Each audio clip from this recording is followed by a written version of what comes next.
বিংশ শতাব্দীর অন্যতম রক্তক্ষয়ী এবং বিতর্কিত যুদ্ধ ভিয়েতনাম যুদ্ধ।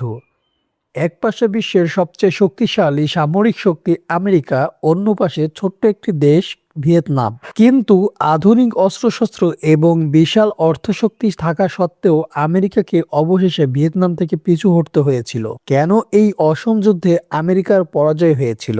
যুদ্ধটি বোঝার জন্য আমাদের সংক্ষেপে এর প্রেক্ষাপট জানতে হবে। দ্বিতীয় বিশ্বযুদ্ধের পর ভিয়েতনাম দুই ভাগে বিভক্ত হয়ে যায়, যার উত্তর অংশে ছিল কমিউনিস্ট শাসন, যেটির নেতৃত্বে ছিলেন হো চি মিন, আর দক্ষিণ অংশে ছিল আমেরিকার সমর্থিত।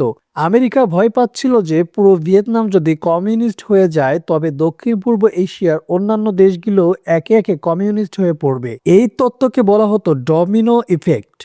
এই কমিউনিজম ঠেকাতে আমেরিকা প্রথমে দক্ষিণ ভিয়েতনামকে অস্ত্র ও অর্থ দিয়ে সাহায্য করে এবং পরে 1965 সালে সরাসরি সৈন্য পাঠায়। কিন্তু এটাই ছিল তাদের এক দীর্ঘ ও দুঃস্বপ্নময় অধ্যায়ের শুরু। আমেরিকার পরাজয়ের অন্যতম প্রধান কারণ ছিল ভিয়েতনামি কমিউনিস্ট বাহিনী বা ভিয়েতকং এদের গেরিলা যুদ্ধ কৌশল। আমেরিকানরা প্রথাগত যুদ্ধের জন্য প্রস্তুত ছিল, যেখানে মুখোমুখি লড়াই হবে, কিন্তু ভিয়েতনামিরা জঙ্গল, কাদামাটি এবং ভূগর্ভস্থ সুড়ঙ্গ ব্যবহার করে হিট অ্যান্ড রান পদ্ধতি আক্রমণ করত। আমেরিকান সৈন্যরা জানতো না শত্রু কখন কোথা থেকে আক্রমণ করবে।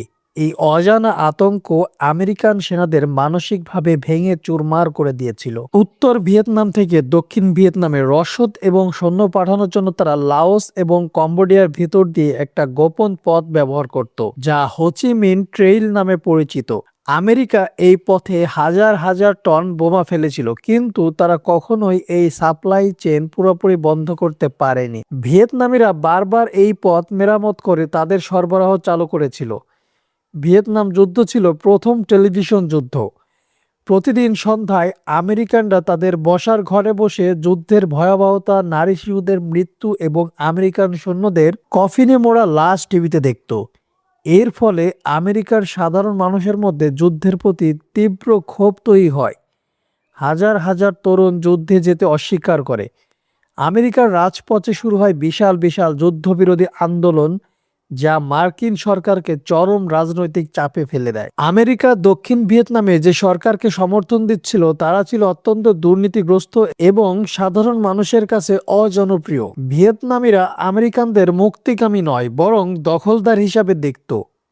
অন্যদিকে উত্তর ভিয়েতনামে সোভিয়েত ইউনিয়ন এবং চীন থেকে প্রচুর আধুনিক অস্ত্রশস্ত্র এবং অর্থনৈতিক সহযোগিতা পাচ্ছিল।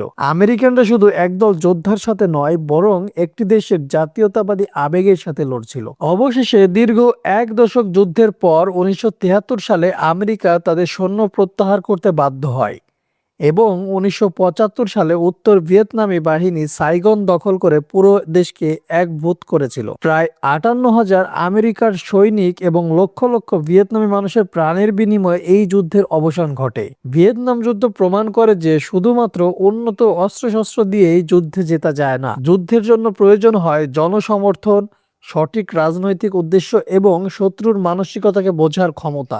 এই ছিল ভিয়েতনাম যুদ্ধে আমেরিকার পরাজয়ের মূল কারণগুলো।